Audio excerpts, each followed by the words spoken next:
இந்த வீடியோல நான் சொல்ல போற ஒரு முக்கியமான ஒரு மெசேஜ். இந்த மெசேஜை நீங்க தட்டி கழிச்சிட்டு போயிடாதீங்க. உங்க ஆண்ட்ராய்டு போனுக்கானது, அதுவும் குறிப்பா உங்க போன்ல நீங்க பயன்படுத்தக்கூடிய ஆப்ஸ் சம்பந்தப்பட்டது அப்படின்னு சொல்லுவேன். வழக்கமா நம்ம போனுக்கு தேவையான எந்த ஒரு ஆப்ஸையும் நம்ம என்ன பண்ணுவோம், டைரக்டா கூகுளோட பிளே ஸ்டோர்ல போயிட்டு நம்ம டவுன்லோட் பண்ணி அதை பயன்படுத்துவோம், அப்படித்தானே? ஆனா நிறைய பேர் என்ன பண்றாங்கன்னா, பிளே ஸ்டோரை தவிர்த்துட்டு தேர்ட் பார்ட்டி ஆப் சைட் இருக்கு பாத்தீங்களா, அங்க போயிட்டு கூட என்ன பண்றாங்க, அவங்களுக்கு தேவையான ஆப்ஸை டவுன்லோட் பண்ணி பயன்படுத்துகிறாங்க.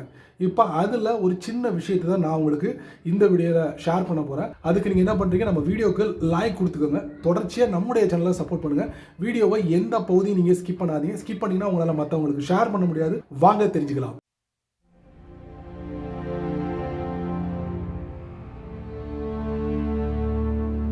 கூகுள் பிளே ஸ்டோரை பற்றி நான் சொல்கிறதுக்கு முன்னாடி ஆப்பிளோட ஆப் ஸ்டோரை பற்றி ஒரு சின்ன விஷயத்தை நான் தெரியப்படுத்துகிறேன். அதாவது ஐஃபோனுக்கு நமக்கு ஒரு ஆப் தேவைப்படுதுன்னா நம்ம என்ன பண்ணுவோம், ஆப் ஸ்டோருக்கு போவோம், அங்கேருந்து நம்ம டவுன்லோட் பண்ணி நம்ம பயன்படுத்துவோம். ஆனால் ஒரு சில நாடுகளில் எப்படின்னா, ஆப் ஸ்டோரை பயன்படுத்தாமல் அதர் தேர்ட் பார்ட்டி ஆப் ஸ்டோரை வந்து நீங்கள் பயன்படுத்தலாம். அதுக்கு அனுமதி இருக்குது. எல்லா நாட்டுக்கும் அனுமதி இல்ல, ஒரு சில நாடுகளுக்கு அந்த அனுமதி இருக்கு. ஆனா இங்க கதையே வேற. கூகுள் பிளே ஸ்டோர்ல எப்படின்னா, நீங்க எந்த நாட்டில் இருந்தாலும் சரி, கூகுள் பிளே ஸ்டோரை பயன்படுத்த உங்களுக்கு விருப்பம் இல்லையா, தேர்ட் பார்ட்டி ஆப் ஸ்டோரை நீங்கள் பயன்படுத்தணுமா, தாராளமாக பயன்படுத்தலாம் உங்களுடைய ஆண்ட்ராய்ட் ஃபோனில். அப்படி நீங்கள் பயன்படுத்தக்கூடிய அந்த ஆப் இருக்குல்ல, பயன்படுத்தும் போது ஒரு சில வார்னிங் மெசேஜ் எல்லாம் நீங்கள் படிப்பீங்க.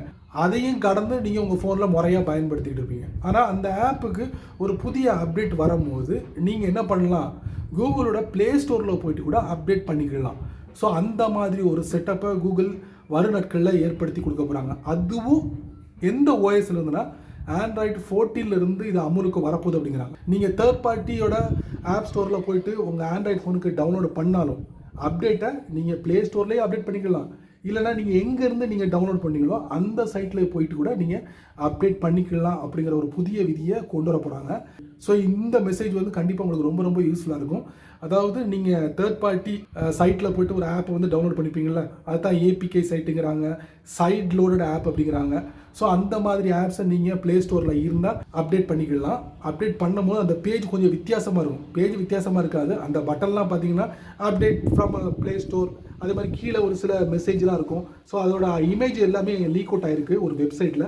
ஸோ அந்த இமேஜை வந்து இந்த இடத்துல உங்களுக்கு நான் டிஸ்பிளே பண்ணுறேன், பார்த்து தெரிஞ்சுக்கோங்க. ஸோ இந்த சின்ன ஒரு இன்ஃபர்மேஷன் கண்டிப்பாக உங்களுக்கு இன் ஃபியூச்சருக்கு ரொம்ப உதவிகரமாக இருக்கும், தெரிஞ்சு வச்சுக்கோங்க. சரி நண்பர்களே, இந்த வீடியோவில் நான் சொன்ன இந்த மெசேஜ் கண்டிப்பாக உங்களுக்கு ரொம்ப ரொம்ப யூஸ்ஃபுல்லாக இருக்குன்னு நினைக்கிறேன்.